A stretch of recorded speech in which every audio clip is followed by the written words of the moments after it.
আমার দেশে বহু মারা আছে, ভেড়া মারা।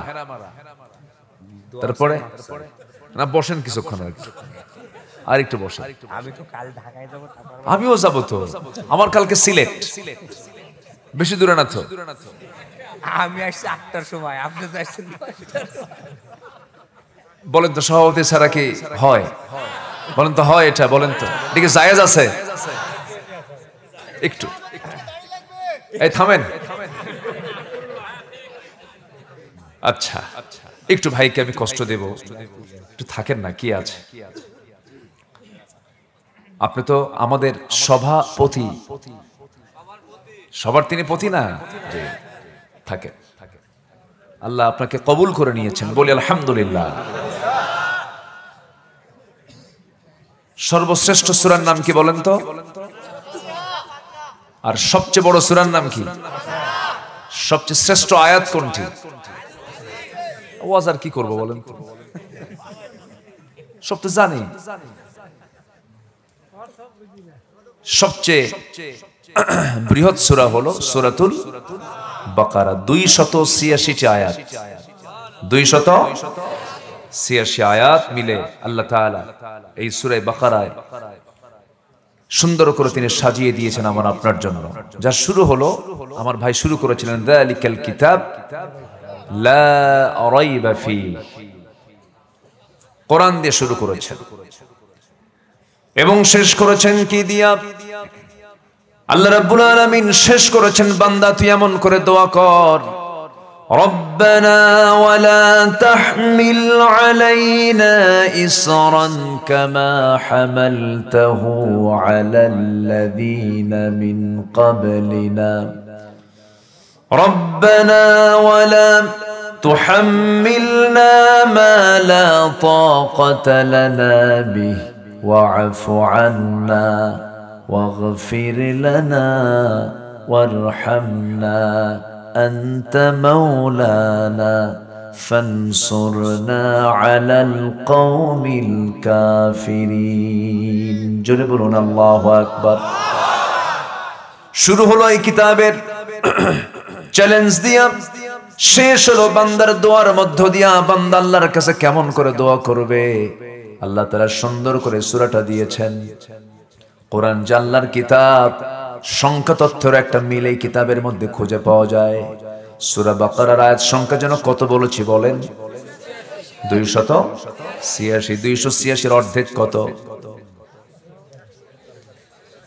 না মনে মনে চিন্তা করতে, হুজুর আসলাম ওয়াজ শুনতে, আপনি অঙ্ক শিখান কেন? এরকম চিন্তা করতেছেন নাকি আপনি? শোনেন, অঙ্ক না জানলে কিন্তু জান্নাতে পাওয়া যাবে না। কথা বোঝেন নাই? দুনিয়াতে যার অঙ্ক ঠিক আছে, আখিরাতে তার জান্নাতও ঠিক আছে। হ্যাঁ, অঙ্ক ঠিক রাখতে হবে। তাহলে এর অর্ধেক কত? 143। কোরআন যে সংখ্যা তথ্য নিয়ে এক অপূর্ব সমন্বয় আমরা কিতাবের মধ্যে পাই। জাস্ট একটা শুধু এক্সাম্পল দেব। এক রাত তো আমি একটা বিষয়ে যদি কথা বলতে চাই, অনেক বিষয় বাদ পড়ে যাবে। জাস্ট কোরআন আল্লাহর যে কিতাব, জাস্ট ওয়ান একটা এক্সাম্পল আমি দিচ্ছি। 143 নম্বর আয়াত আল্লাহ তাআলা যেখানে সেট করেছেন, অর্থের সাথে মিল রেখে সেট করেছেন। যেরকম সুবহানাল্লাহ। কেমন করে আল্লাহ রাব্বুল আলামিন বলেন 143 নম্বর আয়াতে কি বলছেন? আল্লাহ রাব্বুল আলামিন বলেন, وَكَذَلِكَ جَعَلْنَاكُمْ أُمَّةً وَسَطًا لِتَكُونُوا شُهَدَاءَ عَلَى النَّاسِ وَيَكُونَ الرَّسُولُ عَلَيْكُمْ شَهِيدًا। জোরে বলুন আল্লাহু আকবার। আমি এমনই করে তোমাদেরকে আমি মধ্যমপন্থী উম্মত করে, মধ্যম উম্মত করে আমি তোমাদেরকে এই দুনিয়াতে পাঠিয়ে দিয়েছি। আল্লাহ তাআলা যে আয়াতটা যেখানে সেট করেছেন, আয়াতটা সেট করেছেন এই আয়াতটা শেষে, শুরুতে না মধ্যে? আবার আয়াতের অর্থটাও কি বলেন? মধ্যে। মধ্যমপন্থী করে আমি তোমাদেরকে এই পৃথিবীতে পাঠিয়েছি, মধ্যম জাতি করে পাঠিয়ে দিয়েছি। উম্মাতান ওয়াসাতান, এই যে সংখ্যা তথ্যের মিল রেখে সংখ্যা তত্ত্বের এক অপূর্ব সমন্বয় রেখে এরকম করে হাজারো এক্সাম্পল আছে। আলাইহা 19 কোরআন 19 সংখ্যার উপরে প্রতিষ্ঠিত। সংখ্যা তত্ত্বের এক অপূর্ব সমন্বয় ঘটিয়ে কোরআনের মতো কোরআন পৃথিবীর কোনো মানুষের পক্ষে রচনা করা সম্ভব নয়। কোরআন আল্লাহর পক্ষ থেকে নাজিল হওয়া কিতাব, এর জন্য অসংখ্য চ্যালেঞ্জ দিয়েছেন কোরআনে। তিনি কে? আসতে বলবেন না, তিনি কে?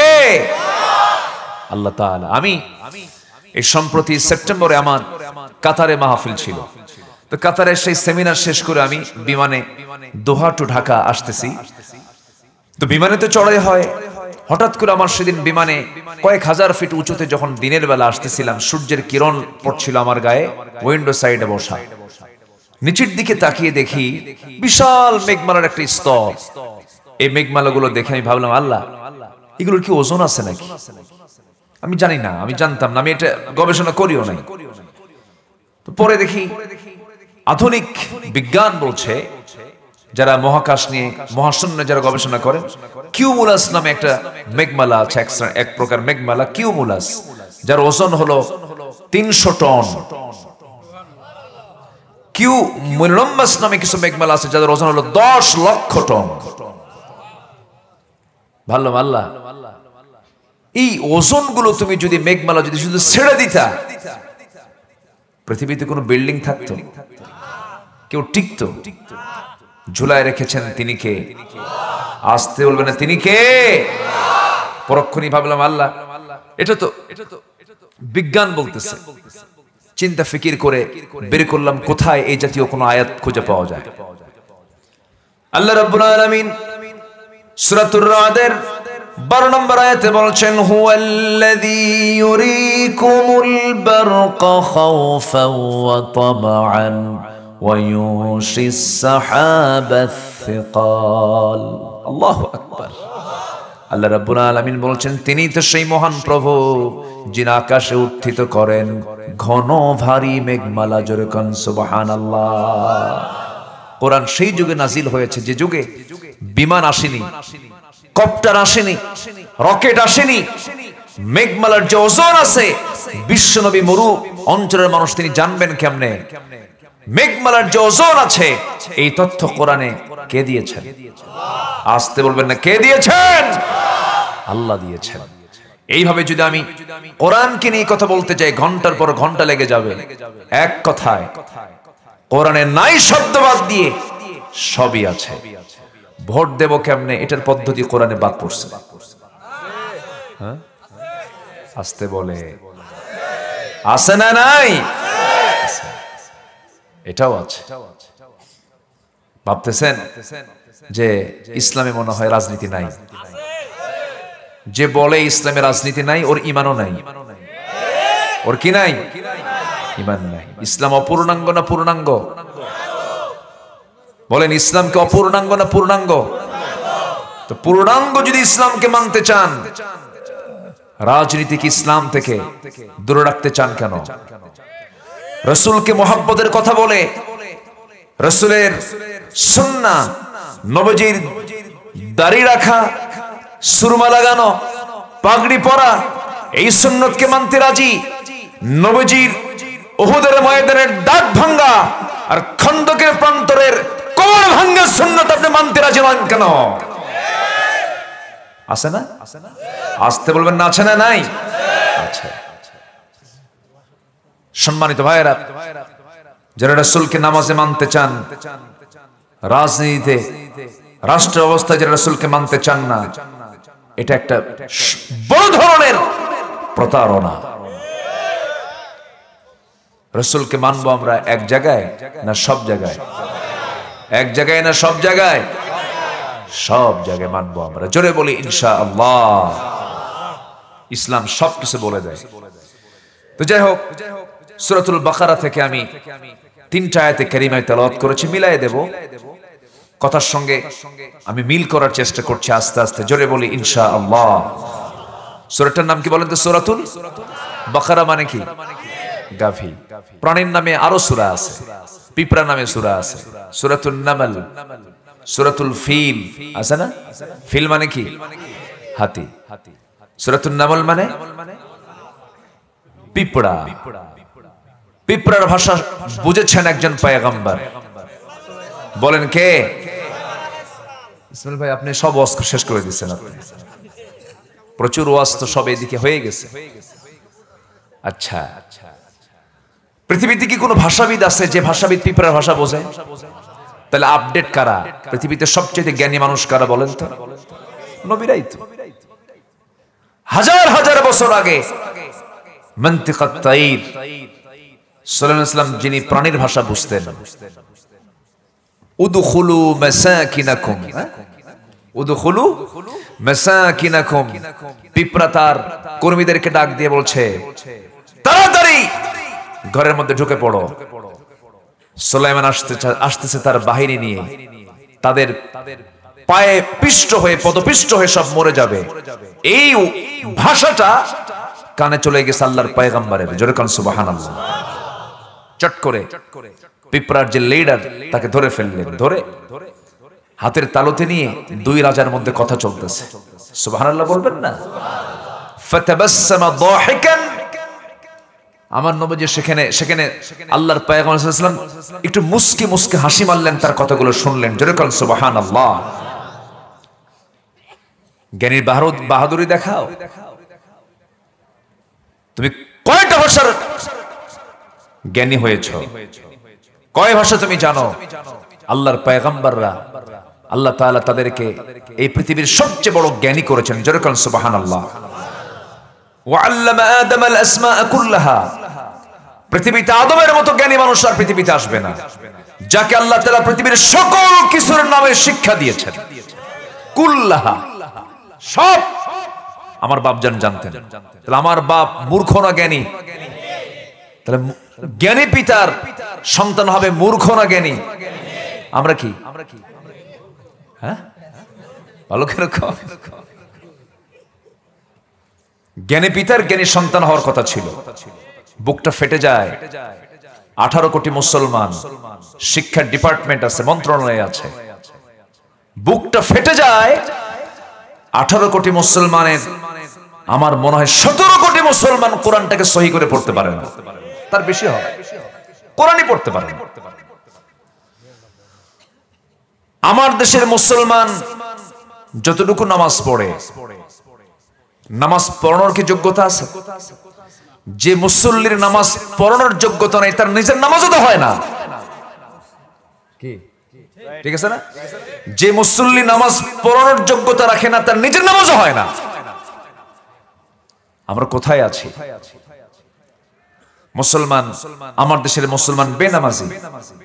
আমার দেশের মুসলমান বিড়ি ছাড়া বেশি না বিড়ি খাওয়া বেশি? বলেন বলেন বলেন বলেন। নামাজি বেশি না বেনামাজি বেশি? আচ্ছা, এরপরে কি বলবো আর? কোরআন কি বেশি পড়তে পারে না? কোরআন কি সহি পড়তে পারে? কোরআন পড়তে পারা মুসলমানের সংখ্যা আমার দেশে কম না বেশি? কম। কোরআন পড়তে পারে না, বেনামাজি, বিড়ি খায়। যদি বলি আমার দেশের অধিকাংশ মুসলমান দাড়ি ছাড়া না দাড়িওয়ালা? আসতে কয় দাড়ি ছাড়া না দাড়িওয়ালা? এই পৃথিবীর কোন নবী দাড়ি ছাড়া ছিলেন? বলেন। এমন কোন পয়গম্বর নাই যে পয়গম্বর দাড়ি বিহীন ছিলেন। সব পয়গম্বর দাড়িওয়ালা। তাহলে আমাদের সকল কিছুতে আমরা এগিয়ে না পিছিয়ে? এগিয়ে না পিছিয়ে? পিছিয়ে। সূরাত সিরাত সবগুলো ঠিক থাকার কথা ছিল, কিন্তু নাই কেন? মালয়েশিয়াতে যান, 60% সেখানে মুসলমান। ক্লাস 8 লেভেলে পড়ে বুড়া পর্যন্ত এমন কোন মুসলমান নাই যে নামাজ পড়ানোর যোগ্যতা রাখে না। কেন জানেন? তাদের শিক্ষা সিলেবাসটাই সাজানো আছে। এমনি তাদের শিক্ষার মধ্য দিয়ে জানা হয়ে যায়, কিন্তু আমরা জানবো কেমনে? ইসলাম শিক্ষার মধ্যে মা দুর্গা ঢুকে পড়ছে। কি কথা কি বুঝে আসে? কথা বুঝে আসে? আমরা কি এগোতে পারলাম, কি করতে পারলাম? সম্মানিত ভাইয়েরা, প্রথম আহ্বান থাকবে এটাই, কোরআনের মাহফিল আসছে, আমরা কোরআন শিখে নেব। খুব আস্তে বললেন কিন্তু, আরো জোরে, আরো জোরে, আরো জোরে। 60 বছর বয়স হয়ে গেছে চাচার, চাচা কোরআন পড়েন? বাবা মুখে আসে না, পড়তে পারি না বাবা, হয় না বাবা। আচ্ছা চাচা, ওই যে ভবানীগঞ্জের মোড়ে পৌরসভার সামনে যে 4 কাঠা জায়গা আছে, ওটার দাগ নাম্বার যেন কত? 93। টনটনা মুখস্থ। জমির দাগ নাম্বার মুখস্থ আছি, কোন পুকুরের কোন খতিয়ান মুখস্থ আছি, সব জানে চাচা, কিন্তু জান্নাতের যে দাগ নাম্বারটা জানতে হবে। দাগ নাম্বার না জেনে মরে গেলে জান্নাত খুঁজে পাওয়া যাবে না। জান্নাতের দাগ নাম্বার খোঁজার জন্য দুনিয়ার কোনো ভূমি অফিসে পাওয়া যাবে না। জান্নাতের দাগ নাম্বার খুঁজতে হবে কোন কিতাবে? বলেন, জোরে বলেন, কোন কিতাবে? কোন কিতাবে বলেন? কোরআনটা এই জন্য আমরা পড়বো বেশি না পড়বো কম? কোরআন শুনবো বেশি, গান শুনবো? গান শুনবেন তা? গান শোনা যাবে? গানের আশেপাশে যাওয়া যাবে? খুব গান গাইতে সংসদে নাই, হেরে গেছে, চলে গেছে, নাই তো। সবাই সচেতন, তাই না? সব সচেতন। কত যে কি দেখলাম আমরা, আহা। সম্মানিত ভাইয়েরা, পার্লামেন্টারিয়ান একজন দাঁড়াইছে, কারি সাহেব যায় নাই, তেলাওয়াত করতে দিছে। এক পার্লামেন্টারিয়ান তেলাওয়াত করতেছে, শয়তান কয় তোর আমার তেলাওয়াত ভালো আছে। এই হলো তেলাওয়াতের দশা আর নেতৃত্বের দশা। কষ্ট পাচ্ছেন নাকি আপনারা? শুনতে রাজি আছি তো ইনশাআল্লাহ?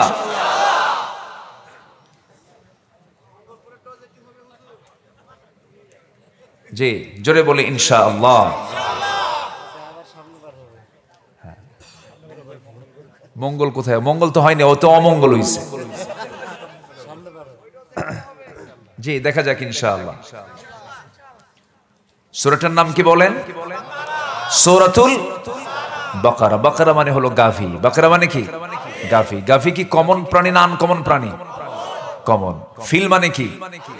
কমন না আনকমন? একটু আনকমন, সব জায়গায় পাওয়া যায়। পিঁপড়াটাও কমন।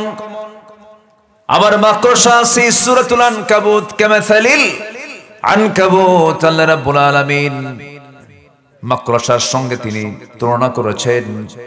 এই দুনিয়াকে যারা বেশি মহব্বত করবে তাদেরকে আল্লাহ রাব্বুল আলামিন মাকড়সার বাসার সঙ্গে তুলনা করেছেন। সবচেয়ে দ্রুত গতিতে যে বাসা বানায়, সবচেয়ে অল্প সময়ে যে বাসা প্রস্তুত হয়, কার বাসা বলেন? মাকড়সার বাসা। কিন্তু অল্প ঝড়েই সেটা উপড়ে যায়, লন্ডভন্ড হয়ে যায়। কিন্তু মাকড়সা যে বাসাটা বানালো, সেই বাসার মতো বাসা পৃথিবীর কোন আর্কিটেকচার ইঞ্জিনিয়ার বানাতে পারবে না। কি তার পরিমাপ, কি তার স্কেল, এমন সুন্দর করে বাসাটা বানায়, এটা চক্কর মারে বাসা প্রস্তুত হয়ে যায়। আল্লাহ রাব্বুল আলামিন ওই মাকড়সার মাথার মধ্যে কিছু মগজ দিয়েছেন। মগজটার ওজন নাই, ছোট্ট মগজ, ছোট্ট একটা প্রাণী, ওর মধ্যে সবকিছু আছে। কি তার ইঞ্জিনিয়ারিং প্ল্যান, সুন্দর করে বাসাটা বানালো। আল্লাহ রাব্বুল আলামিন বুঝাই দিচ্ছেন, বান্দা এই মাকড়সার মধ্যে আমি জ্ঞান দিয়েছি, এর মধ্যে আমি ইঞ্জিনিয়ারিং প্ল্যান দিয়েছি, কিন্তু আমি তোমাদেরকে এই মাকড়সার বাসার সঙ্গে এই দুনিয়াকে তুচ্ছ মনে করে দিলাম এই জন্য, কারণ সবচেয়ে দুর্বল বাসা হলো মাকড়সার বাসা। যে অল্প ঝড়ই উপড়ে যায়, বাসা লন্ডভন্ড হয়ে যায়। আমার বন্ধুগণ, এরকম করে কোরআনে আল্লাহ তাআলা অনেক এক্সাম্পল দিয়েছেন, অনেক উদাহরণ দিয়েছেন। সূরাতুল বাকারা আল্লাহ রাব্বুল আলামিন নাযিল করেছেন, এমন কোন বিষয় নাই যা এর মধ্যে বাদ পড়েছে। 286 আয়াত সম্বলিত এই সূরা, পূর্ণাঙ্গ একটা সূরার নাম রাসূলকে উপহার দিয়েছেন। এর মধ্যে 172 নম্বর আয়াত আল্লাহ রাব্বুল আলামিন ঈমানদারকে ডাক দিচ্ছেন, ঈমানদাররা শোনো। ঈমানদারকে ডাক দিয়ে কি বলছেন?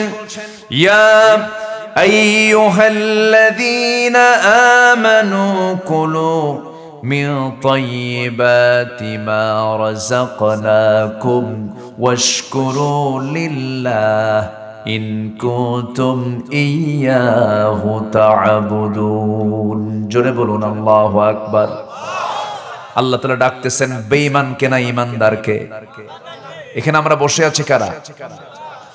দুই একজন করে উঠে দেখি কি ব্যাপার। ঠান্ডা কি বেশি লাগতেছে? লাগতেছে তো। আমি কি শেষ করে দেব নাকি বলো? তো উঠে কেন? বসেন বসেন একটু বসেন। কত রাত কত দিকে কেটে যায়, কত সময় কত দিকে অপচয় করি আমরা। গত ওই শীতের মধ্যে কিন্তু খেলা হয়েছে, বিশ্বকাপ খেলা, মনে আছে কিনা আপনাদের? রাত ৩টার দিকে খেলা, ২টার দিকে আল্লাহর বান্দা উঠে ওযু বানায়, নামাজে দাঁড়ায় সেজদায় কয় আল্লাহ আমার দলটা যেন জিতে। আল্লাহ আবার ফোন দিয়ে বলে হুজুর আমার দলটা যেন জিতে।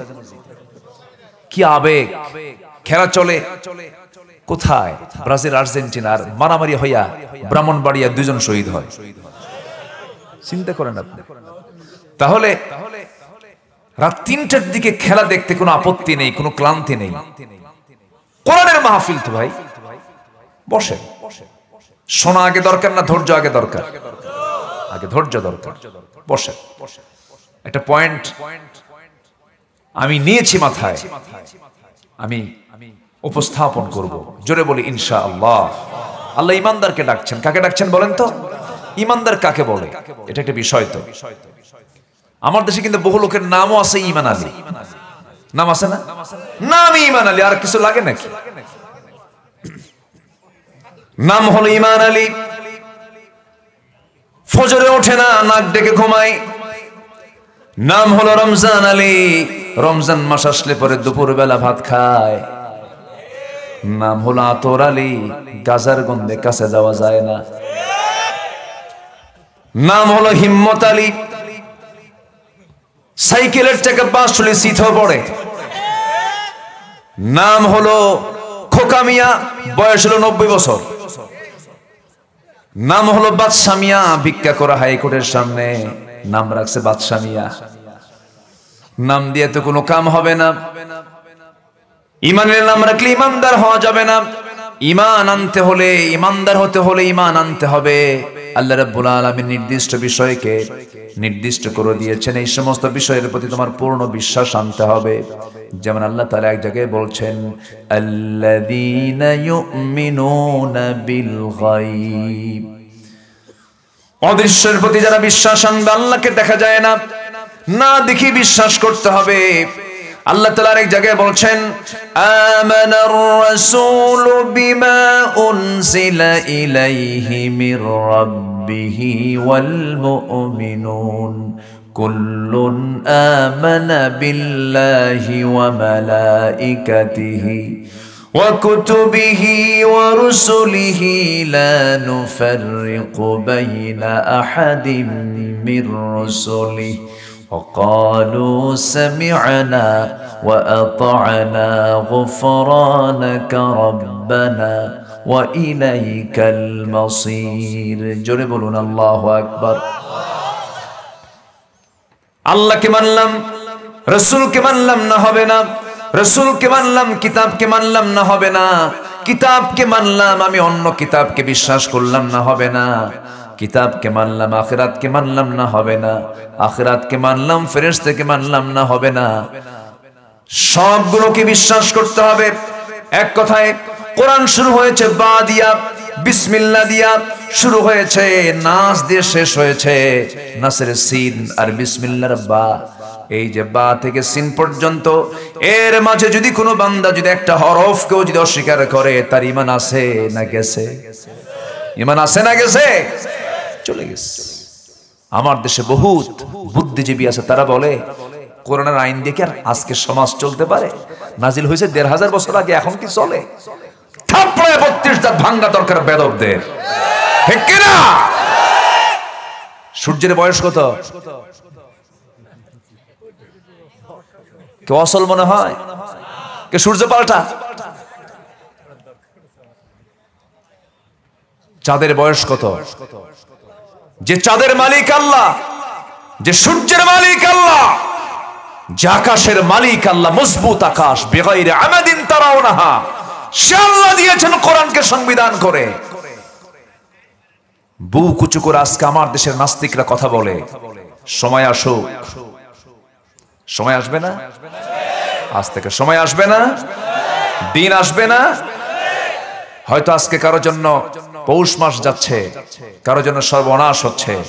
যাদের সর্বনাশ হচ্ছে তাদেরও পৌষ মাস আসার সময় এই সামনেই। জোরে বলে ইনশাআল্লাহ। আফগান বলল সব জঙ্গি, সে আফগানের টাকার মান কত এখন?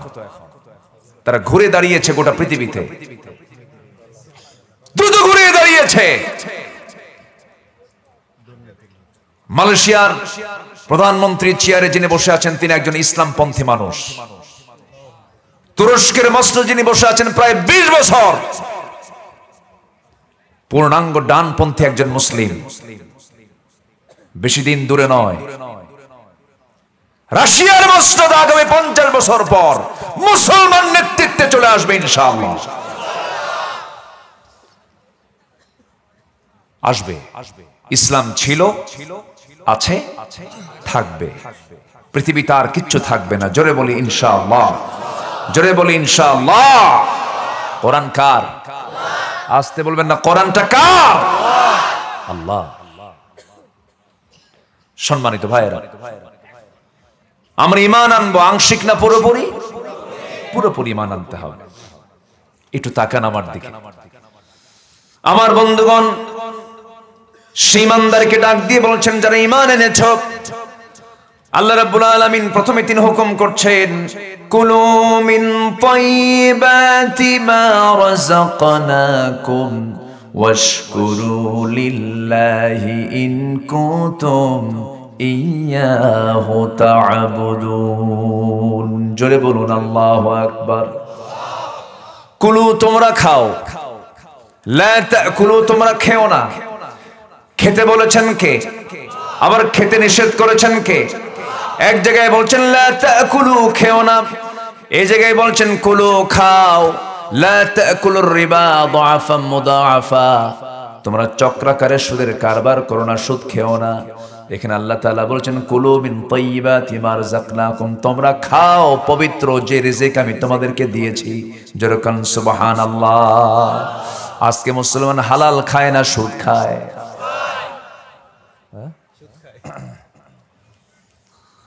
কি অসুবিধা হচ্ছে না তো আপনাদের? আবার সুদ কি বাগমারা আছে? হ্যাঁ, লাভ বেশি। এটিকে লাভ বলে? লাভ তো ব্যবসা। লাভ কি বলেন? ব্যবসা। এই যে আমার হাতে গ্লাস দেখছেন, আমি কিনলাম 50 টাকা দিয়ে, বিক্রি করলাম 60 টাকা। লাভ হলো কত? এটা কি বলে? ব্যবসা এবং লাভ, মুনাফা, লাভ হলো। আর আমি এটা দোকানে না তুলে দোকানে টাকাই রাখছি, দিলাম টাকা। 1 মাস পরে তুমি আমাকে 50 টাকা তোমাকে দিলাম, 1 মাস পরে তুমি আমাকে দিবা 51 টাকা। যদিও কম হলো টাকা, এরপরও সে 1 টাকা। লাভ না সুদ? লাভ না সুদ? সুদ। অনেকে বুঝতে চায় না, কয় যে একই তো। কি কথা কি বুঝতেছেন আপনারা? কি কয়? একই তো। আচ্ছা, কেউ বিয়ে না করে যদি কোনো মহিলাকে নিয়ে যদি মানে পার্কে যায়, ওই যে কইছে একজন পার্কে যায়, আচ্ছা, যদি রাত্রি যাপন করে, পর একজন নারী, পর নারী এবং পর পুরুষ, সওয়াব না গুনাহ? আস্তে কয়, সওয়াব না গুনাহ? গুনাহ। কিন্তু একজন নর এবং নারী ইজাব এবং কবুল, ইজাব এবং কবুল, এটা শর্ত পূরণ করে, বিয়ের শর্ত পূরণ করে যদি তারা রাত্রি যাপন করে, গুনাহ না সওয়াব? একই। আস্তে কয় একই। একই। যারা কয় একই, ওটা আবু জেহেল। ওটার নাম কি? বলেন ওটার নাম কি? আবু জেহেল। আবু জেহেলও বলতো না, আমি কিন্তু এমনি বলতেছি না, ইন্নাল বাই'a কামিসলির রিবা। আবু জেহেলও বলতো সত্য ব্যবসার মতো। একদম আবু জেহেলের বক্তব্য এটা। কিন্তু ইসলামী ব্যাংক, আমি সেদিন একজন বড় কর্মকর্তা, তিনি আমাকে বললেন, দেখেন বাংলাদেশ ব্যাংকে আমাদের কাছ থেকে প্রায় হাজার কোটি টাকা আমাদের থেকে নিয়ে বাংলাদেশ ব্যাংক রাখে না? এই হাজার কোটি টাকা যে বাংলাদেশ ব্যাংক ইসলামী ব্যাংক থেকে নিয়ে রাখছে, বলে যে একটা পয়সা আমরা তার লভ্যাংশ গ্রহণ করি না। তার নেয় না। এটা কেন? রাষ্ট্রায়ত্ত ব্যাংক হচ্ছে সুদ ভিত্তিক, শরিয়া বোর্ড নাই, এজন্য তারা নেয় না। তো ভিতরগত কিছু বিষয় না জেনে না বুঝে একই আছে না, এরকম আছে না? বলেন তো আছে না? নাই। কিন্তু জান্নাত আর জাহান্নাম কি এক? সুদ হলো জাহান্নাম, ব্যবসা হলো, বলেন ব্যবসা হলো কিসের কাজ? জান্নাতের কাজ। আর সুদ হলো জাহান্নামের কাজ। আল্লাহ বলতেছেন কুলু খাও, লা তাকুলু খাইও না। খাবা না কি? হালাল না হারাম? আর খাও কি? হালাল। আজকে আমি বেশি আমল দেব না আপনাদেরকে, একটা আমল আমাকে আপনাকে জান্নাতে নিয়ে যাবে। জোরে বলি সুবহানাল্লাহ, জোরে বলি সুবহানাল্লাহ। একটু মনোযোগ দিয়ে শোনেন ভাইয়েরা, আমাদের এই বিষয় নিয়ে কোনো হেডেক নাই, কোনো চিন্তা আমরা করি না। আল্লাহ রাব্বুল আলামিন বলছেন, বান্দা তোমরা হালাল কিছু তোমরা খেতে পারো, হারাম কিছু খেতে যেও না। যে রিজিক দিয়েছে তোমরা হালাল সেখান থেকে গ্রহণ করে খাও, হারামের কাছে যাবে না। হারাম গলার শরীর দিয়ে তুমি হাজারবার চাইবা, সেই চাও আমি কবুল করব না। আমার বন্ধুগণ, এই যে লক্ষ লক্ষ মুসলমান, 50 লাখ 60 লাখ মুসলমান আরাফার ময়দানে একদিন হাজির হয়ে যায়, এতগুলো হাজি হজ করতে যায়া চোখের পানি ফেলে সবাই মিলে কাঁদতেছে। এত দোয়াগুলো যায় কোথায়? এত চোখের পানি যায় কোথায়? লক্ষ লক্ষ মসজিদ থেকে লক্ষ লক্ষ মুসল্লি চোখের পানি ফেলে ফেলে কান্দে, এতগুলো দোয়া যায় কোথায়? দোয়া কেন কবুল হয় না? দোয়া কবুলের অন্যতম 1 নাম্বার শর্ত হলো, দোয়া কবুল করে নিতে হলে অবশ্যই তার দেহটা গড়তে হবে হালাল না হারাম দিয়া। হালাল না হারাম দিয়া? হালাল দিয়ে গড়তে হবে মাথা থেকে পা পর্যন্ত। হারামের কাছে যাওয়া যাবে না, হারাম পন্থা অবলম্বন করা যাবে না। দুঃখজনক হলো সত্য, বুকটা ফেটে যায়, চরম কষ্ট পাই আমরা। সেটা হলো আমার দেশে আমানতদারিতে নাই বললেই চলে। যদি কোনো হাজি যদি হজ করতে যায়, যদি বলা হয় তুমি হজের টাকাটা হজ করে আসার পরে দিবা, ও কি দেবে? বলেন তো, দেবে? মনে হয় আমার দেশের লোক দেবে? বলো দুপুরবেলা ভাত পাই না, কিসের টাকা রে? কি ঠিক আছে না? সেই দিন আমার নাম্বার থেকে বিকাশে ভুল করে কিছু টাকা আমি পাঠাবো, এক জায়গায় চলে গেছে, আরেক জায়গায় বললাম ভাই ভুল করে আপনার নাম্বারে টাকা গেছে। ভুল করে কি টাকা আসে? কি কথা কি বুঝতেছেন আপনারা? তার মানে এটা আপনি বোঝেন না এখনো? আচ্ছা আমার বন্ধুগণ, আজকের এই সমাজে যে মানুষকে টাকা ঋণ দিল সেই বিপদে, না যে ঋণ নিল সেই বিপদে?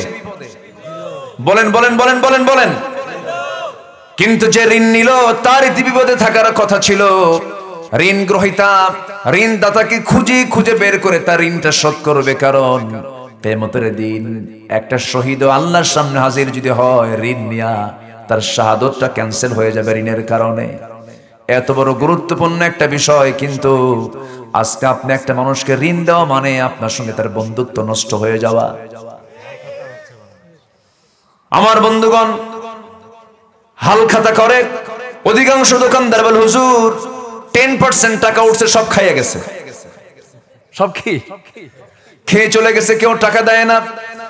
টাকা চাইতে গেলে সে বিপদে পড়ে যায়। যখন বলে ভাই টাকাটাকে দিবেন না, রাগের ঠেলায় বলে তুমি আমার কাছে ঘন ঘন টাকা চাও, আমার কি মান সম্মান নাই? দেখছেন আমার কি মান সম্মান নাই? শেষ পর্যন্ত ঋণদাতা রাগের ঠেলায় বলে যা এই দুনিয়াতে আর কোনোদিন তোর কাছে টাকা চাবো না, তোর কাছ থেকে টাকা নেব হাসরে। জবাবে বলে লম্বা ডেট পাইছি। কি ডেট পাইছি? লম্বা ডেট পেয়ে গেছে। কিন্তু ইসলামের সমাজের বৈশিষ্ট্য এটা হবে না। ইসলামের সমাজের বৈশিষ্ট্য হলো যখন কোনো মুসলমান কোনো ঋণ করে ফেলবে, সে ঋণটা শোধ করার জন্য সে পাগল হয়ে যাবে, অস্থির হয়ে যাবে। কারণ মানুষ যখন মারা যায়, বান্দার হক যদি সে নষ্ট করে ফেলে, দুনিয়া থেকে বিদায় হয়, ওই বান্দা না মাফ করা পর্যন্ত ওই বান্দাকে মাফ করবেন না। তিনি কে? আল্লাহ তাআলা। আমার ভাইরা, এই জন্য আল্লাহ বলছেন তোমরা খাও, হালাল কিছু খাও, হারামের কাছে যেও না। এক সাহাবী বলছেন হুজুর আপনি আমাকে কিছু আমল শিখায় দেন, বেশি ওয়াজ আমি শুনবো না, আমাকে হালকা কিছু ওয়াজ শিখায় দেন। আমার নবীজি বলেন তুমি কি আমল করো বলো? ইদা সাল্লাইতুল মাকতুবাত, আমি যদি 5 ওয়াক্ত নামাজ পড়ি, অসুমতু রমাদান, রমজান মাসে রোজা রাখি, ওয়া হালালতুল হালাল, হালালকে হালাল জেনে যদি হালাল জীবন গ্রহণ করি, ওয়া হারামতুল হারাম, হারামকে হারাম জেনে যদি হারামকে বর্জন করি, ওয়ালাম আযিদ আলা যালিকা শাইআন, আমি এর বাইরে আমি চুল পরিমাণ কোনো কাজ করব না, আদখুলুল জান্নাতা ইয়া রাসূলুল্লাহ, আমি কি জান্নাত পাবো নাকি? রাসূল আমার মাথা নিয়ে বলছেন হ্যাঁ হ্যাঁ অবশ্যই তুমি জান্নাত পেয়ে যাবে। জোরে কোন সুবহানাল্লাহ, আরো জোরে বলি সুবহানাল্লাহ। আমার বন্ধুগণ, এই জন্য আল্লাহ রাব্বুল আলামিন বান্দাকে ডাক দিয়ে বলছেন আগে খাও, হালাল কিছু খাবে, হারামের কাছে যাবে না।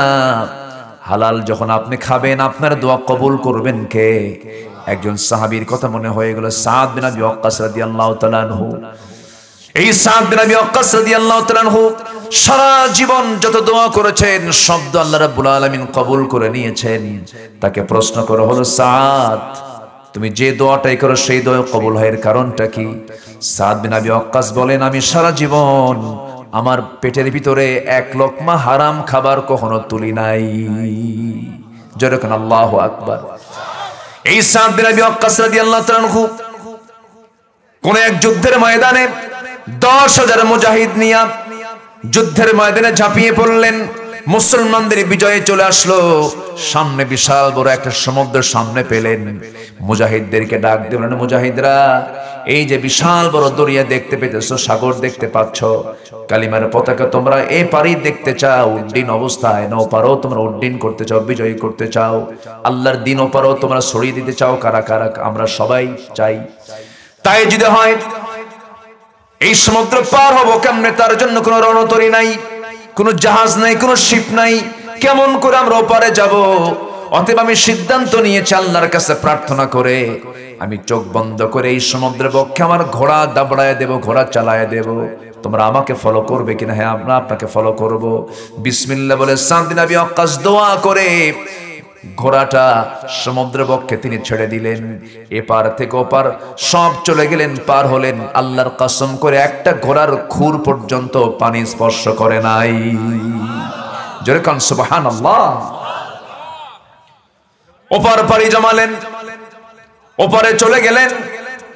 এবার বলছেন ও দিনের পথের মুজাহিদরা, তোমরা এই সমুদ্র পার হতে নিয়া তোমাদের কোনো সামান, তোমাদের কোনো কিছু জিনিসপত্র সমুদ্র বক্ষে পড়ে গেছে কিনা? একজন মুজাহিদ বলতেছে, সাদ বিন আবি ওয়াক্কাস আমার একটা পানির মশক, একটা গ্লাস পড়ে গেছে। সঙ্গে সঙ্গে সমুদ্রকে লক্ষ্য করে বলছেন, সমুদ্র তোর ক্ষমতা নাই একজন মুজাহিদের সম্পত্তি হজম করবি। সঙ্গে সঙ্গে ইতিহাস সাক্ষী সমুদ্রের ঢেউ একটা চলে এলো সমুদ্রের তীরে। সেই ঢেউয়ের সঙ্গে সেই গ্লাসটা, সেই পানির মশকটা চলে আসলো। যার গ্লাস তার হাতের উপরে পড়ে আসলো, তার হাতের উপরে চলে আসলো সেই গ্লাসটা। সঙ্গে সঙ্গে সাদ বিন আবি ওয়াক্কাস বলছেন, শোনো, দিনের পথের মুজাহিদের সামান পৃথিবীর কেউ কোনোদিন রাখতে পারে না। যেরকম আল্লাহু আকবার। সন্ধ্যা হয়ে গেছে। সাদ বিন আবি ওয়াক্কাস বললেন, ও দিনের পথের মুজাহিদরা, সন্ধ্যা তো হলো, আর কোথাও আমরা যেতে পারবো না। বিশাল বড় জঙ্গল, বিশাল গভীর অরণ্য। সে অরণ্যে তারা সময়টা কাটাবেন কেমনে? রাতটা পাড়ি দিবেন কেমনে? হিংস্র জন্তুর বসবাস।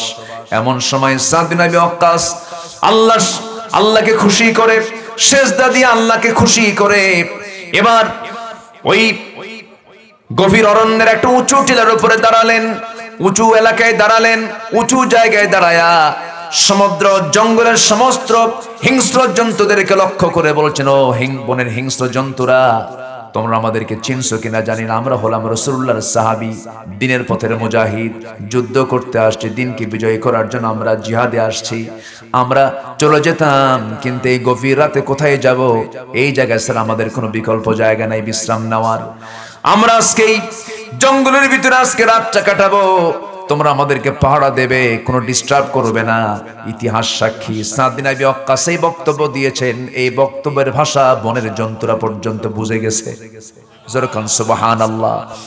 সিংহ সিংহের কাতারে, বাঘ বাঘের কাতারে, অজগর অজগরের কাতারে, হিংস্র জন্তুগুলো লাইনে লাইনে করে এই জঙ্গল থেকে আরেক জঙ্গলে গিয়ে পাড়ি হয়েছে। গোটা রাত নিরাপদে ওই দিনের পথের মুজাহিদরা জঙ্গলের মধ্যে রাত কাটিয়ে দিয়েছেন। জোরকান সুবহানাল্লাহ। কেন হয়েছে, কি জন্য হয়েছে? এক একজন সাহাবী ছিলেন বড় তাকওয়াবান, মুত্তাকি, পরহেজগার। তারা হারাম কাজের দিকে যান নাই, হারাম কাজের দিকে অংশগ্রহণ করেন নাই। এই জন্য আমার বন্ধুগণ, মুসলমান কি বিজয়ী হওয়ার জন্য আগে তাকে হারাম পন্থা না হালাল পন্থা ধরতে হবে? হারাম না হালাল? হালাল। হালালকে আমরা হ্যাঁ বলবো, হারামকে আজকে আমরা না বলে ফেলবো। কিন্তু দুঃখজনক হলো সত্য, একটা কথা আমি আপনাদেরকে বলতে চাই, আমার দেশের মানুষ বেশি না চোর বেশি? ভালো করে কন, মানুষ বেশি না চোর বেশি? মানুষ। মসজিদে যাবেন, আমি আগে না জুতা আগে? বলেন আমার আগে জুতা, সামনে জুতা রাখা লাগে। রুকুর দিকে, রুকুতে যাওয়ার পর রুকু থেকে উঠেই আগে দেখা লাগে জুতা আছে তো। এই হলো মসজিদ। মালদ্বীপ, বহুদিন আগে দাওয়াতে গিয়েছিলাম, মালদ্বীপের সেন্ট্রাল মসজিদ। আমি এবার সেখানে নামাজ পড়িয়েছি এই গত কয়েকদিন আগে। মালদ্বীপের যে সেন্ট্রাল মসজিদ, ওখানকার সেন্ট্রাল মসজিদের খতিব আমাকে চিনে ফেলছে। কথাবার্তা হলো, বললো যে আজকে নামাজটা আপনি পড়াবেন। তো মালদ্বীপের সেন্ট্রাল মসজিদ আমি গত আরো 8 বছর আগে ভিতরে ঢুকবো, আমি জুতা সাথে নিয়ে ঢুকতেছিলাম। তো জুতার সাথে নিয়ে ঢোকা দেখে আমাকে দেখে অবাক হয়ে যাচ্ছে, জুতাও কি নামাজ পড়বে নাকি? মানে জুতা থাকে পায়ের তলে, পায়ের তলের জুতাও। এই দেশে নিরাপত্তা নাই, আছে? হ্যাঁ, জুতা চুরি হয়ে যায়। সাইকেল নিয়ে আপনি গেছেন বাজারে, এইদিকে তাকাবেন, এইদিকে নাই। আমরা আসি কোথায়? আমি ঢাকাতে আমার গাড়িতে বসে, গ্লাসটা খোলা, আমি মোবাইল দেখতেছি, হাতের মধ্যে মারছে দৌড়। আমি এখন বলবো কি আর ধরবো কি বলেন? চলে গেছে। পরিকল্পনা মন্ত্রী, সামনে পুলিশ, পিছনে পুলিশ, প্রোটোকল। আইফোন, গ্লাসটা খুলে কি বলে বাড়িধারার ওই দিকে যাচ্ছেন প্রোটোকল নিয়ে, মন্ত্রীর হাত থেকে আইফোন নিয়ে মারছে দৌড়। জানেন না কি করছে? নমিনেশন জমা দেওয়ার দিন সাকিব আল হাসানের আইফোন শেষ। যাবেন কোথায়? আমরা কি কম কিছু পারি নাকি? তায়েফে গেছি মাহফিলে, মাগরিবের সময় শুনলাম একজনের জুতা নাই। বললাম এই দেশেও জুতা চোর আছে? পরে জুতা চোর ধরা পড়ছে, মেড ইন বাংলাদেশ। হজে তোয়াফ করে, হাজিরা কি করে? তোয়াফ করে, মাতাফে তোয়াফ করে। সে তোয়াফ করতে নিয়ে একজন মানিব্যাগ, একজনের মানিব্যাগ চুরি হয়ে গেছে, ধরা পড়ছে, মেড ইন বাংলাদেশ। ওরা হজের আগ দিয়ে একটা টিম, মানে পকেট মারের একটা টিম এখান থেকে যায় প্রত্যেক বছর। যাক, কোন জেলার নাম বলার দরকার নেই। আমরা কোথায় আছি? দেশ স্বাধীনের পর ধানমন্ডির 32 নম্বর বাসায় থাকতেন স্বাধীনতার স্থপতি শেখ মুজিবুর রহমান। উনি বাড়িতেই গাজীপুর থেকে এক সবজি চাষি, সে ভাবলো আমার প্রিয় নেতা, আমার নিজের আবাদের ফসলের সবজি নেতাকে খাওয়াবো। সে কষ্ট করে নিয়ে আসছে, ব্যাগ ভর্তি করে একদম তাজা সবজি নিয়ে আসছে। দরজায় দাঁড়ায় আছে দারোয়ান, ভাই ভিতরে যাবো। কিসের জেরে? যেতে দিচ্ছে না। এটা নেতা দেখে বলছে এই দরজা খুলে দে। চেয়ারম্যান বড় না দারোয়ান বড়? না না, দাপটকার বেশি, দারোয়ানের দাপট বেশি না। খোল। নেতা কইছে, চলে গেছে ভিতরে, জড়ায় ধরে বলতেছেন নেতাজি আমি আপনাকে খুব ভালোবাসি, আমার আবাদের সবজি আপনাকে খাওয়া বলে আমি নিজে নিয়ে আসছি, এই যে আসছি। খুব খুশি হয়েছে। নেতা বলতেছে তুমি কষ্ট করে আসছো তো কিছু টাকা দিয়ে, এই যে কিছু টাকা আমি তোমাকে দিচ্ছি। অসম্ভব ব্যাপার, আমি কি বিক্রি করার জন্য আসছে নাকি? নেব না আমি। তো নেতাকে সবজি টবজি দিয়ে বের হয়ে আসতেছে। নেতা এখন ওই কেয়ারটেকারকে ডাক দিয়ে বলে শোন, আমার তো ভালো লাগতেছে না, ও তো আমার থেকে কিছু নিল না, আমাকে এত ভালোবাসে, ধর এই 20টা টাকা দিলাম, তাকে জোর করে পকেটে দিয়ে দিবি কাজ। পিছন থেকে ডাক দিয়ে বলে এইদিকে আসো। নেতা কত কয় শোনো না, এই যে ধরো 10 টাকা। কি দিছে কত আর দেয় কত? আর 10 কই? টাকা দেওয়া মাত্র সে খেপে গেছে। অসম্ভব ব্যাপার, আমি তো টাকা নেবই না, চলো নেতার কাছে যাই। আবার ঘুরে চলে আসছে, এসে কেঁদে কুদে অস্থির হয়ে বলতেছে আপনি আমাকে আবার টাকা দিচ্ছেন? অসম্ভব ব্যাপার, আমি তো টাকা নেবই না, আমার তো অভাব নাই, আমি আপনাকে ভালোবাসি, ধরুন আপনার দেওয়াই 10 টাকা। কথা কি বুঝতেছেন? নেতার মাথায় হাত। যে দেশে দোতলা থেকে একতলায় নামতেই 10 টাকা নাই, আফসোস করে বলেছেন আমার ডানে চোর বামে চোর সামনে চোর। আমার নবীজি সুদকে হারাম করে দিলেন, জেনাকে হারাম করে দিলেন, মদের বোতলকে হারাম করে দিলেন। আজকে দুঃখজনক হলো সত্য, আজকে গোটা পৃথিবীর দ্বিতীয় বৃহত্তম মুসলিম জনপদ বাংলাদেশ, সেই বাংলাদেশে মদের দোকান আছে না নাই বলেন? আসতে বলবেন না আছে না নাই? তবে রাজশাহীতে নাই। হ্যাঁ, রাজশাহীতে মদের দোকান আছে, এবং আমার দেশে লাইসেন্সধারী জেনাকার আছে না নাই বলেন? লাইসেন্সধারী বেশ্যাও আছে, প্রস্টিটিউশন আছে। এই সমস্ত আকাম কুকাম গুলোর বৈধতা আমরা দিয়ে দিলাম। আমরা মুসলমান, মদের লাইসেন্স দিলাম, জেনার লাইসেন্স দিলাম, সুদের কারবার করলাম, এইদিকে চোখের পানি ফেলে ফেলে বলতেছে আল্লাহ মাফ করো, আল্লাহ ঠেকা পড়ছে। আমার দেশের অভিনেতারা মাঝে মাঝে ওমরায় যায়, ওমরায় যায় বলে প্রিয় দেশবাসী আমি ওমরায় আসছি, আপনারা সবাই দোয়া করবেন আমার জন্য, আমি যেন ওমরার কাজ সম্পূর্ণ করে দেশে ফিরে যেন সিনেমার বাকি কাজ সম্পূর্ণ করতে পারি। একজন কইছে মারাবা।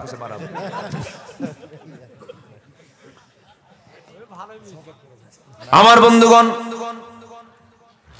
সারা জীবন অভিনয় করলো, পরনারীর সঙ্গে সিনেমায় নাচলো, বুকের উপরে উঠলো, নাচানাচি করলো, জেনার কারবার গুলো করলো। নির্বাচন চলে এলো, ওই লোকটা এবার মাথায় টুপি পরে মসজিদের মেম্বারে দাঁড়ায় ওয়াজও করে। আছে না নাই? বদমাইশি করো না, অভিনয় করো। আমার বন্ধুগণ এই সমস্ত আচরণ যারা করবে, কোরআনের ভাষায় এরা হলো মুনাফিক। এরা কি বলেন? মুনাফিক। আমার নবীর সময়ও মুনাফিকরা ছিল, এখনো মুনাফিক আছে। মুনাফিকরা মূলত ইমানদার না বেঈমান? মুনাফিকদের কোন ঈমান আছে? আছে, ঈমান আছে। আল্লাহ তাআলা কাফিরকে যে শাস্তি দিবেন, মুনাফিককে তার চেয়ে ডাবল শাস্তি দিবেন।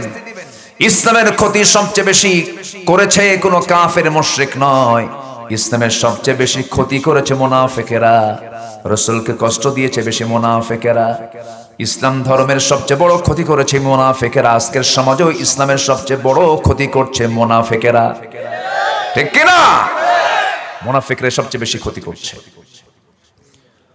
আমার ভাইয়েরা, আমার নবীর সময় মুনাফিকরা ছিল, যুদ্ধগুলো লাগিয়ে দিয়েছে, বদর যুদ্ধ লাগিয়ে দিয়েছে, উহুদ, সব মুনাফিকের বাচ্চারা ইহুদিদের সঙ্গে যোগসাজশ করে কুরাইশদেরকে তাদেরকে আগায় নিয়ে এসে যুদ্ধের মধ্যে মুখোমুখি করে দিয়েছে মুনাফিকেরা। সেই মুনাফিকরা আজকেও দুনিয়াতে আছে। মুনাফিকরা যে ইসলামের সবচেয়ে বড় দুশমন, আমরা ইসলামের ইতিহাস থেকে তা জানতে পারি, বুঝতে পারি। আমার নবীজি মুনাফিকদের ব্যাপারে খুব কঠোর ছিলেন, তবে মুনাফিকদের জন্য আপনি যতই দোয়া করবেন সেই দোয়া কবুল হবে না। আবার মুনাফিকরাও যা চাইবে সেই দোয়া কবুল করবেন না। কে বলেন? আল্লাহ তাআলা কবুল করবেন না। মুনাফিক মারাত্মক একটি বদ আমল, বদ আল্লাহর নিকৃষ্ট বান্দা তারা।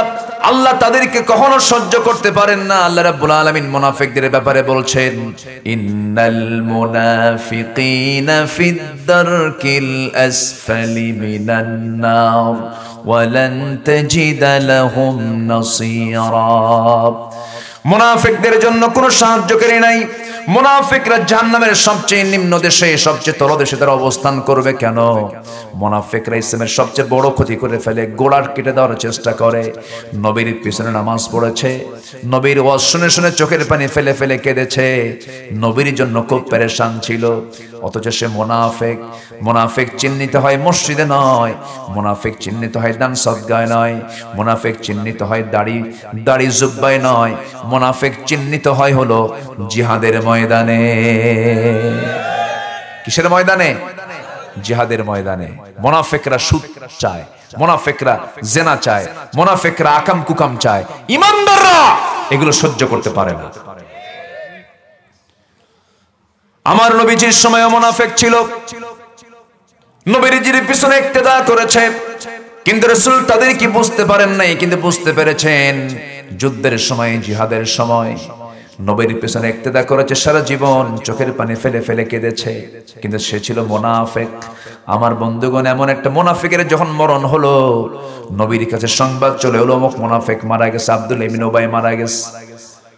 তার এক ছেলে ছিল, আমার নবীজির খুব প্রিয় সাহাবী।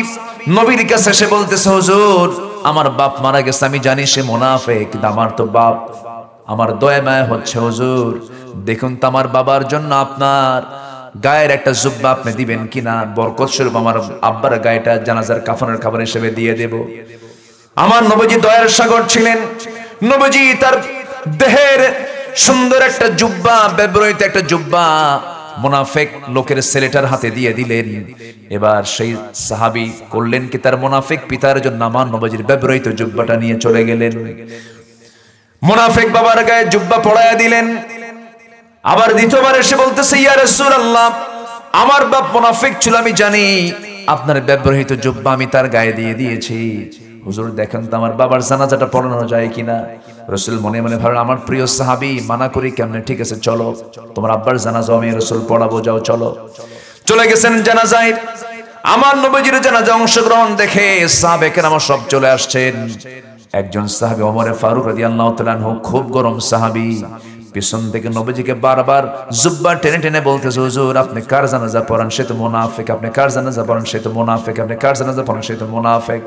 রাসূল বলেন, ওমর আমি ভালো করে জানি সে লোকটা মুনাফিক, কিন্তু এসেছি আমার প্রিয় সাহাবীর বাপ, প্রিয় সাহাবী বারবার বলতেছে আমি জানাজা পড়াই, আমাকে বাধা দিও না। আমার নবীজি জানাজা শুরু করে দিলেন। জানাজা সম্পূর্ণ হয়ে গেল, সঙ্গে সঙ্গে আয়াত নাযিল হলো, ইস্তাগফির লাহুম আও লা তাস্তাগফির লাহুম ইন তাস্তাগফির লাহুম ৭০ মাররাতান ফালান ইয়াগফিরাল্লাহু লাহুম। হে নবী, আপনি মাফ চান আর মাফ না চান, আপনি মুনাফিকদের জন্য আপনি ক্ষমা চান আর না চান, আপনি বিশ্ব নবী ৭০ বারের যদি বেশি বার যদি আপনি তাদের জন্য মাফ চান, আমি আল্লাহ কখনো তাদেরকে মাফ করব না। কথা কি বোঝা যায়? কথা কি বোঝা যায়? মুনাফিকের জন্য রাসূল দোয়া করতেছেন। আল্লাহ বলছেন আপনি ৭০ বার যদি মাফ চান, আমি মুনাফিকদের পক্ষে কোনো দোয়া আমি আল্লাহ কবুল করব না। চিন্তা করে দেখেন মুনাফিক জিনিসটা কত ভয়ঙ্কর, মারাত্মক। এই মুনাফিক কাকে বলে? মুনাফিকরা এক কথা বলে না, দুই কথা বলে। বলেন এক না দুই? দুই কথা বলে। এখানে একরকম, আরেক জায়গায় আরেক রকম। ওয়াদা ভঙ্গ করে।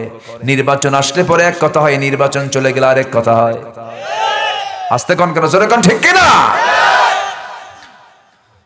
এই সমস্ত চরিত্র যাদের, তারা হলো মুনাফিক। মুনাফিকদের ব্যাপারে রাসূল খুব কঠোর ছিলেন। শিদ্দা ওয়ালাল কুফার রুহামাউ বাইনাহুম, কাফের মুশরিকদের জন্য আমার রাসূল অত্যন্ত কঠোর ছিলেন। কঠোর হতে বাধ্য তিনি, কারণ ইমানদার মুনাফিককে কাফেরকে কখনো বন্ধু বানাতে পারে না। মুনাফিকরা যে সবচেয়ে বড় ক্ষতি করে ইসলামের, দেখেন আমার নবীর দ্বীনকে নিভিয়ে দেওয়ার জন্য তো শুধু চেষ্টা করে নাই, আমার নবীর পরিবারকে ধ্বংস করার জন্য চেষ্টা করেছে। এরা শুধু কথা চালাচালিতে ব্যস্ত হয়ে পড়ে মুনাফিকেরা। আল্লাহ তাআলা বলছেন মুনাফিকের চরিত্র এনো না, মুনাফিকের কিছু লক্ষণ আছে, মুনাফিকের কিছু আলামত আছে। নাম্বার 1 হলো, যে লোকটার মুখ থেকে মিথ্যা কথা বের হবে সে কি? যেরকম সে কি বলেন? মুনাফিক। ওয়াদা করে ওয়াদা ভঙ্গ করবে, সে কি বলেন? মুনাফিক। যখন মুখ থেকে খারাপ কথা বলবে তখন সে কি হয়ে যায়? মুনাফিক হয়ে যায়। ওয়াদা করে ওয়াদা ভঙ্গ করবে, সে কি হয়ে যায়? মুনাফিক হয়ে যায়। বলেছেন মুহাম্মদ সাল্লাল্লাহু আলাইহি ওয়াসাল্লাম। আমার ভাইয়েরা, এই মুনাফিকেরা সবসময় খুঁজতে থাকে কেমন করে একটা মানুষকে বিপদে ফেলে দেওয়া যায়। আমার নবীজি কোন এক অভিযানে বের হয়েছেন। আমার নবীজির সঙ্গে সেই অভিযানে আমার নবীর স্ত্রী আম্মা জান আয়েশা সিদ্দিকা রাদিয়াল্লাহু তাআলা আনহা ছিলেন। জিহাদের ময়দান থেকে ফিরে আসার সময় যখন হয়ে গেছে, রাসূল বলেন, শোনো সাহাবীরা, আমরা তো এখন জিহাদের ময়দান থেকে মদিনার দিকে যাচ্ছি। এতগুলো মুজাহিদ, এতগুলো মুসলমান সাহাবী আমার, কেউ যদি বাদ পড়ে যায়, কেউ যদি মদিনায় ফিরতে নিয়ে যদি কেউ হেরে যায়, ও সাফন, তোমার দায়িত্ব হলো হেরে যাওয়া বাদ পড়া সাহাবীগুলোকে তুমি তাদেরকে এক জায়গায় একত্রিত করে তুমি মদিনায় পর্যন্ত পৌঁছায় দিবা। তাকে দায়িত্ব দিলেন। বাদ তো কেউ পড়ে নাই, আমার নবীর স্ত্রী আম্মা জান আয়েশা বাদ পড়ে গেছেন। তিনি ছিলেন উটের পিঠে, হাওদার মধ্যে ছিলেন, পালকির মধ্যে ছিলেন। পেশাবের চাপ আসলো, প্রকৃতির চাপে তিনি উটের পিঠ থেকে তাকে নামায় দেওয়া হলো দোলনা থেকে। সেই দোলনা থেকে নেমে, হাওদা থেকে নেমে তিনি আড়ালে চলে গেলেন শৌচকার্য করে। আসতে দেরি হলো। তিনি এত চিকন ছিলেন, উটের দায়িত্বে যে সাহাবী ছিলেন তিনি ভাবছেন মনে হয় আম্মা জান আয়েশা দোলনার মধ্যে আছেন, হাওদার মধ্যে আছেন মনে করে। আয়েশা আছে মনে করে দোলনাটা, হাওদাটা উটের পিঠে উঠায়া দিয়েছেন। সব চলে গেছে। মাঝখান থেকে আম্মা জান আয়েশা দেখেন কেউ নাই, উটও নাই, লোকও নাই, সব চলে গেছে। চাদরটা মুড়ি দিলেন, পর্দার নিয়ম রক্ষা করলেন, গাছের নিচে বসে গেলেন। দূর থেকে দায়িত্বপ্রাপ্ত সাহাবী দেখতেছেন কে যেন সামনে বসে থাকা, কাছাকাছি চলে এলেন। সে দেখেন আম্মা জান আয়েশা তিনি বসে আছেন। বলছেন, আম্মা জান আপনি কোনো চিন্তা করবেন না, উম্মাহাতুল মুমিনিন, টেনশন করবেন না। রাসূল আমাকে দায়িত্ব দিয়েছেন আপনাকে নিরাপদে এই জায়গা থেকে আমি মদিনায় রাসূল নবীজির ঘরে আমি আপনাকে নিরাপদে পৌঁছায় দেব, কোনো চিন্তা করবেন না। রাতের আধারে ঘোড়ার পিঠে করে সাফওয়ান রাদিয়াল্লাহু তাআলা আনহু আম্মা জান আয়েশাকে ঘোড়ার পিঠে করে নিরাপদে রাসূলের বাড়ি পর্যন্ত পৌঁছায় দিয়েছেন। এই কথাটা যখন মুনাফিকদের কানে চলে গেছে, মুনাফিকরা এই কথাটাকে বড় ধরনের একটা পুঁজি হিসেবে নিয়া তারা চতুর্দিকে মদিনার সব জায়গায় ছড়িয়ে দিল। তোমরা কি জানো আয়েশার মতো মহিলা গোটা রাত সাফওয়ান নামে একজন লোকের পরপুরুষের সঙ্গে গোটা রাত ঘোড়ার পিঠে চড়ে আসছে, তার সতীত্ব নষ্ট হয়ে গেছে। যেরকম নাউজুবিল্লাহ। এমন জাতীয় কথা যখন গোটা মদিনায় যখন ছড়িয়ে দেওয়া হলো, নবীর কানে সংবাদটা চলে আসলো। এরকম মিথ্যা অপবাদ আজকের সমাজেও নাই তো? আসতে বলবেন না, আছে না? নাই। ধর্ষণ করে কারা আর মামলা খায় কারা? তাই না? সেঞ্চুরি করার রেকর্ড কাদের? ধর্ষণের সেঞ্চুরি করলো কারা আর মামলা খায় কারা? সম্মানিত ভাইয়েরা, সম্মানিত বন্ধুগণ, আপনি যার বিরুদ্ধে আজকে মামলা করছেন, আপনি যাকে জুলুম করছেন, বিনা অপরাধী, যার কোনো দোষ নাই, এমন নিরপরাধ মানুষকে আপনি এই যে অত্যাচারগুলো করলেন, এটার জবাব দিতে হবে পাই টু পাই। কার কাছে? আসতে বলবেন না, কার কাছে? আল্লাহর কাছে। আমার নবীর স্ত্রী বিরুদ্ধে যখন এই কথা মুনাফিকরা যখন ছড়িয়ে দিল, আমার নবীর কানে সংবাদটা চলে আসলো। রাসূল কি গায়েব জানতেন? আসতে কয়, রাসূল কি গায়েব জানতেন? আর আমার দেশের পীর সাহেবরা গায়েব জানে। পীর সাহেবরা গায়েব জানে। বাচ্চা হয় না, পীর সাহেবের কাছে যায়, বাবা বাচ্চা কি দিবা? ও কি বাচ্চা দেওয়ার মহাজন? বাবা চুপ করে থাকে, চোখ বন্ধ করে ভান ধরে, মানে বিশাল কিছু, কিচ্ছু না। বেশ কিছুক্ষণ চুপচাপ থাকে, বাবা একটু বলো না আমার কি কপালে বাচ্চা টাচ্চা আছে? হঠাৎ করে একটা আওয়াজ বের করে, যা। কথা বোঝেন না, মানে বুঝালো যে আমি কিছু পাইছি, কিচ্ছু পাই নাই, 1.5 হাত লাঠির পেটন দরকার, ঠিক কিনা? এগুলো বদমাইশ এগুলো। আমার নবী গায়েব জানে না, ও গায়েব জানে। আর কিছু লোক বোকা শোকা লোকগুলো এই মাজারে গিয়া সেজদা মারে। ট্রাক নিয়ে যায়, হেল্পার ড্রাইভারকে বলে বস থামেন, ব্রেক, সামনে মাজার শরীফ। কসকস 100 টাকার নোট নিয়ে মাজারে দিয়ে আসলো। আচ্ছা টাকা দরকার কি মরা মানুষের না জিন্দা মানুষের? টাকা দিল কারে? ও কি খাবে? বিড়ি খাবে নাকি বিড়ি খাবে ও? আশ্চর্য কথা। আমার নবীজি গায়েব জানে না, এরা গায়েব জানে। আমার নবীজি বললেন আয়েশা কি যেন আমার কানে আসলো, তোমার উচিত এই মুহূর্তে তোমার বাবার বাড়িতে চলে যাওয়া। বলেন তো কোন স্বামীর মুখে যদি কোনো স্ত্রী এমন জাতীয় কথা শোনে, ভালো লাগার কথা?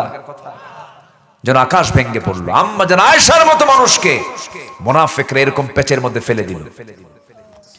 আম্মা যেন আয়েশার কানে যখন সংবাদটা চলে গেল, আম্মা যেন আয়েশা বলছেন ইয়া রাসূলুল্লাহ, আমি অবশ্যই বাবার বাড়িতে চলে যাচ্ছি, আপনি আমাকে বলেছেন আপনি বিশ্বনবী, আপনি আমার স্বামী হন, তবে একটা কথা বলি, আপনি আমাকে যেতে বলছেন, আমি চলে যাচ্ছি, কিন্তু একটা কথা আমি আপনাকে বলে যাই, আমার আপনার মধ্যে যে বিয়ের ব্যাপারে যে যিনি দায়িত্ব নিয়েছেন আল্লাহ তাআলা নিজেই তার ঘটক, যে আল্লাহ তাআলা বিয়ের সিদ্ধান্ত নিয়েছেন সে আল্লাহর কাছে আমি এটার বিচার দিয়ে দিলাম, আমি আল্লাহর কাছে ফয়সালা চাই।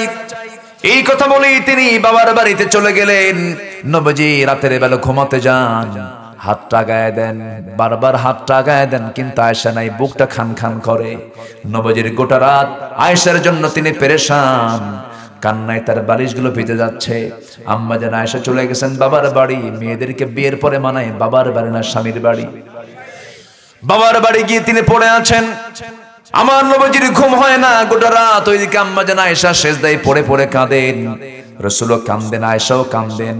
নবীজির কান্না দেখে সাহাবীরাও কাঁদে। আর মুনাফিকরা আজকের সমাজের মুনাফিকরা আলেমদের মৃত্যুতে হাসতেছো, মিষ্টি খাওয়াচ্ছ, খাও, জন্মের কান্না কানবে একদিন, ঠিক কিনা বলেন? মরার পরও তোমাদের রাগ কমে না। আমার বন্ধুগণ, পাখিটা খাঁচা মুক্ত হয়ে চলে গেছে, বুকটা মাঝে মাঝে ফেটে যায়। আমার বন্ধুগণ, তার ওসিয়ত ছিল অমুক জায়গায় আমাকে তোমরা দাফন দিবা, দেশে যদি মরে যাই। বড় যেন খুলনার সিদ্দিকী মাদ্রাসার পাশে যেন আমার কবরটা হয়, সেখানেও যেতে দেওয়া হয় নাই। আমার বন্ধুগণ, মানুষের ওসিয়তটা পূরণ করতে হয়। মরা মানুষের ওসিয়ত পূরণ করার জন্য কে বলেছেন? আসতে বলবেন না, কে বলেছেন? আল্লাহ বলেছেন ওসিয়তটাকে পূরণ করো, ঋণ আগে শোধ করো। আমার ভাইয়েরা, আমার বন্ধুগণ, জুলুম অত্যাচার এটা ক্ষণিকের জন্য তোমার জন্য দুনিয়াতে উপকার হতে পারে, কিন্তু জুলুম অত্যাচার এটা যদি আল্লাহর কাছে যদি স্বীকৃতি পেয়ে যায়, তুমি জালিম, তোমার জন্য জান্নাতটা তোমার জন্য হারাম হয়ে যাবে। কার কথা? আসতে বলবেন না, কার কথা? আল্লাহর কথা। আমার নবীজি অত্যন্ত কাছের স্ত্রী আম্মা জান আয়েশা সেজদায় পড়ে পড়ে কাঁদেন। এত দামি একজন নারী, আল্লাহ তাআলা যার শানে আয়াত পর্যন্ত নাজিল করেছেন, জোরে বলেন সুবহানাল্লাহ। আম্মা জান আয়েশাকে আল্লাহ তাআলা এত দাম দিয়েছেন, আয়েশা আল্লাহ তাআলা তাকে এত সম্মানিত করেছেন, তার শানে আল্লাহ তাআলা আয়াত নাজিল করেছেন। আম্মা জান আয়েশা বলেন, আল্লাহ তাআলা আমাকে 9টি শ্রেষ্ঠত্ব দান করেছেন। নাম্বার 1 হলো আমি একমাত্র কুমারী স্ত্রী নবীজির জীবনে ছিলাম। 9 বছর বয়সে বিয়ে হয়েছে, 13 বছরে বধূ হয়ে নবীর ঘরে পদার্পণ করেছি। আমি আয়েশা জিবরাইলকে নিজের চোখে দেখেছি। আমি আয়েশা নবীর সঙ্গে একই বিছানায় ঘুমাতাম। ওই সময় আমি থাকতে ওহী নাজিল হয়ে যেত। আমি আয়েশা নিজেকে ধন্য মনে করি, নবীজি তার নিজ জীবনের শেষ নিঃশ্বাস ত্যাগ করেছেন আমার ঘরে। আমি নিজেকে ধন্য মনে করি, আমার ঘরটাই হয়ে গেছে নবীজির কবর। আল্লাহু আকবার বলেন। আমি আয়েশা নিজেকে ধন্য মনে করি, রাসূল যখন মারা যাবেন আমার উরুতে মাথা রেখে বলতেছেন, আয়েশা মুখটা কেমন যেন গন্ধ গন্ধ মনে হয়, একটা মিসওয়াক এনে দাও তো। সেই মিসওয়াকটা আনা হলো। মিসওয়াকটা আমি আয়েশা চাবায় চাবায় নরম করে দিলাম। মিসওয়াকের আগে কিছু থুতু জমা হয়ে গেল, আমার লালা জমা হলো। আমার নবীজি মিসওয়াক দিয়ে মিসওয়াক শুরু না করে আমার লাগিয়ে থাকা সেই মিসওয়াকের আগে সেই থুতুগুলো চুষে চুষে রাসূল পান করছেন আর বলছেন, আয়েশা জীবনের শেষ সময় তোমার হক আমি আদায় করার চেষ্টা করছি। আম্মা জান আয়েশা বলেন, আমি নিজেকে ধন্য মনে করি, রাসূল তার জীবনের শেষ খাবার খেয়েছেন আমার মুখের লালা। জোরে কোন সুবহানাল্লাহ। সেই আয়েশার বিরুদ্ধে এত বড় অপবাদ দিল কারা? বলেন কারা দিল? কারা দিল? সেই মুনাফিকের বাচ্চারা এখনো আছে না নাই? আছে। আসুন না হালাল জীবন গ্রহণ করি, মুনাফিকি চরিত্র বর্জন করি, আল্লাহর প্রকৃত বান্দা হয়ে যাই। 5 ওয়াক্ত নামাজ জীবনে কেউ ছাড়বো না। কারা কারা একটা হাত তুলে দেখেন তো দেখি। জোরে বলি ইয়া আল্লাহ, আমাদেরকে 5 ওয়াক্ত সালাত আদায় করার তৌফিক তুমি আল্লাহ দিয়ে দাও। জোরে বলি আমিন। আরো জোরে আমিন। হাত নামান। সম্মানিত ভাইয়েরা, সম্মানিত বন্ধুগণ, আল্লাহ তাআলা বলছেন ওয়াশকুরু লিল্লাহ, এবং কি করো? আমার শুকর আদায় করো। শুকর যদি আদায় করতে হয় কার? আল্লাহর শুকর আদায় করতে কে বলেছেন? আল্লাহ বলেছেন। সে আল্লাহর কাছে আমাকে আপনাকে যেতে হবে। আমরা হালাল জীবন গ্রহণ করব। জোরে বলি ইনশাআল্লাহ। হারামের ধারে যাব না। জোরে বলি ইনশাআল্লাহ। মন তো চায় বহু কথা বলে, কিন্তু আজকের আবহাওয়াটা এতটাই প্রতিকূল, আমি দেখতে পাচ্ছি না, এত প্রচন্ড কুয়াশা। সবার কাছে আমার একটা আরজ থাকবে, মাহফিলটা একটা মসজিদের, মসজিদটা আমি দেখে আসছি, ইনকমপ্লিট অবস্থায় আছে। অনেক সুন্দর আর্কিটেক্ট ইঞ্জিনিয়ারদের মনে হয় প্ল্যানটা করা হয়েছে। আপনি আলহামদুলিল্লাহ, খুবই ভালো লাগছে। মসজিদটা অনেক সুন্দর। এই মসজিদটা সুন্দর আরো হোক, সবাই চান না ইনশাআল্লাহ? আমার লালচান ভাই অল্প সময় তিনি মাহফিলটার আয়োজন করেছেন। আল্লাহ তুমি এই মাহফিলকে কবুল করো। জোরে বলি আল্লাহুম্মা আমিন। আরো জোরে আল্লাহুম্মা আমিন। যে মসজিদ বানাবে আল্লাহ তাকে জান্নাতে ঘর বানায় দিবেন। কত বড় অফার হতে পারে দেখেন, কত বড় একটা প্রস্তাব হতে পারে আল্লাহর পক্ষ থেকে। বান্দা তুই আমার জন্য ঘর বানাবি, দুনিয়ার মসজিদ বানাবি, আমি তোর জন্য জান্নাতে ঘর বানায় দেব। এটা বিশাল ব্যাপার, কিন্তু বিশাল ব্যাপার। সবার নসিবে এটা জোটে না। তো এই মসজিদে যদি আপনার একটা ইটের টাকাও যদি আপনি দেন, এটার জন্য প্রাপ্তি কে দিবেন? তো একটু চাদর যাবে, ব্যাগ যাবে। আমরা যে যা পারি আমরা দিল থেকে দেব ইনশাআল্লাহ। ব্যাগ দিবেন কি? আবার একটু বরকতান একটু দেন, কিছু ব্যাগ দিয়ে দেন। আমরা 12টার আগে দিয়েছি, এখন একটু 12টার পরে আমরা দেব ইনশাআল্লাহ। কেউ যাবেন না। শেষ কাজ হবে কি বলেন তো? দোয়া। আমরা দোয়া করে মুনাজাত করে আমরা এখান থেকে বিদায় নেব। জোরে বলি ইনশাআল্লাহ। জিকির করি সুবহানাল্লাহ আলহামদুলিল্লাহ।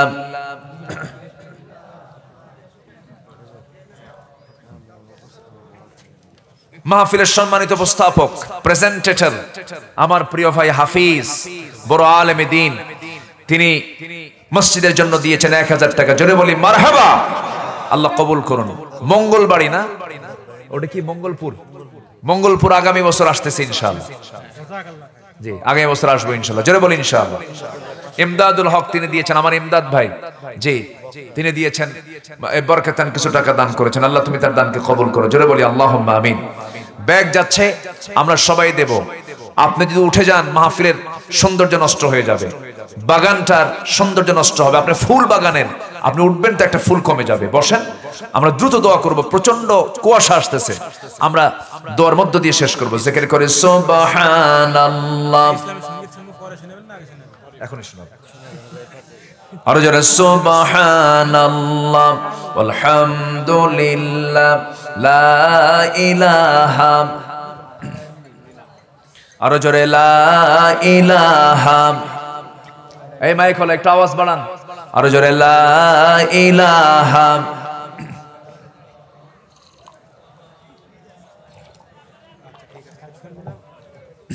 আরো জোরে লা ইলাহা।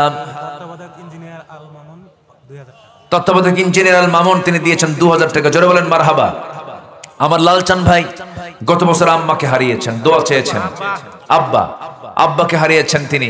আমরা তার আব্বার জন্য দোয়া করি, আল্লাহ তুমি তার আব্বার কবরটাকে জান্নাতের টুকরা বানাও, জোরে বলি আল্লাহুম্মা আমিন। জি, আর সাথে সাথে আমাদের যাদের স্ব আব্বা আম্মা মারা গেছেন সবার জন্য দোয়া হবে, আশেপাশে কবরস্থান আছে তাদের জন্য দোয়া হবে। সাইফুদ্দিন ভাই দিয়েছেন 1000 টাকা, আল্লাহ কবুল করো, নেক নিত মঞ্জুর করো। সাইফুল ভাই দিয়েছেন 500, আল্লাহ কবুল করো।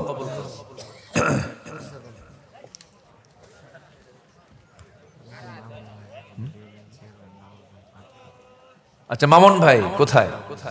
বাবুল ভাই কোথায়? বাবুল ভাই না? ও, আমার কাছে যে সব সাপ্লাই করতেছে, বলেন কি করা যায় বলেন।